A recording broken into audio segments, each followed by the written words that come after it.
सवाल यह है कि आखिर ज्ञानवापी मामले में जो 31 बिस्वा जमीन में से 17 का पता नहीं वो कहाँ है। नीतीश, सवाल यह है कि जो सारी लड़ाई है वो जमीन की तो है, पूजा स्थल की है, धार्मिक मान्यताओं वाली जगह की है, लेकिन अब जब दस्तावेज बता रहे हैं कि आधे से ज्यादा हिस्सा का कुछ पता नहीं है तो फिर उस पर कोई क्यों बोलने को तैयार नहीं है। सुप्रीम कोर्ट तक लड़ाई करेंगे लेकिन गायब जमीन पर बोलेंगे नहीं।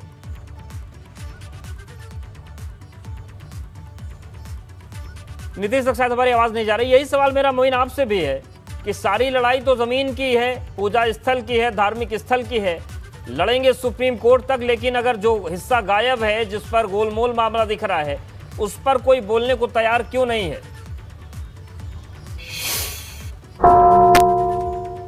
देखिए, अहम सवाल तो आखिरकार वही है जो आप पूछ रहे हैं और जिसका जवाब सारे लोग जानना चाहते हैं, खासकर मुस्लिम समुदाय के लोग जिनकी भावनाएं इस पूरे मामले से जुड़ी हुई हैं। उनका सवाल यही है कि अगर सरकारी रिकॉर्ड में मस्जिद की ज़मीन ज़्यादा है तो हकीकत में आज की तारीख में मौके पर कम ज़मीन कैसे है, और जो ज़मीन गायब हुई वो कहाँ गायब हुई, किसकी वजह से गायब हुई, कहाँ दी गई, किसको दी गई। तमाम सवाल हैं जिनके जवाब आने चाहिए। मस्जिद के इंतज़ामिया कमेटी के जो पदाधिकारी हैं उनको बोलना चाहिए, लेकिन इंतज़ामिया कमेटी के जो पदाधिकारी हैं उन्होंने चुप्पी साध रखी है, कतई कुछ भी बोलने को, बात करने को तैयार नहीं है। हमने बार बार कोशिश की लेकिन वो कुछ भी बताने को तैयार नहीं है, और उनकी यही चुप्पी, यही खामोशी इस सवाल को और बड़ा कर रही है, और ये लगातार ये बात खड़े कर रही है कि आखिरकार ज़मीन कहाँ गई। और इसके बाद दूसरा सवाल ये कि इंतज़ामिया कमेटी के लोगों ने चुप्पी क्यों साध रखी है, वो कुछ भी बोलने को तैयार नहीं है।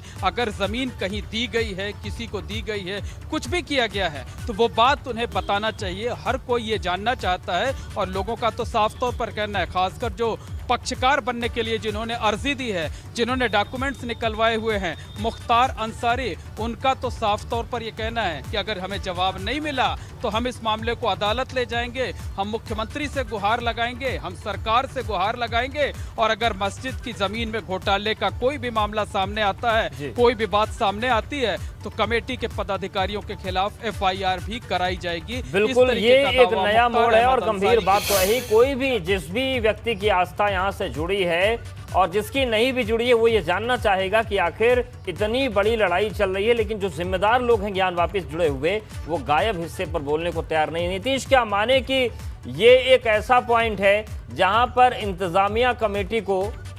बहुत सारे सवालों का सामना करना पड़ेगा और असहज स्थिति भी झेलनी पड़ सकती है अगर वो ऐसे ही खामोशी बनाए रखते हैं तो। जी अवधेश जी, जब मामला इतना हाइप पर है और इस मामले में कहीं ना कहीं 91-30 प्लॉट में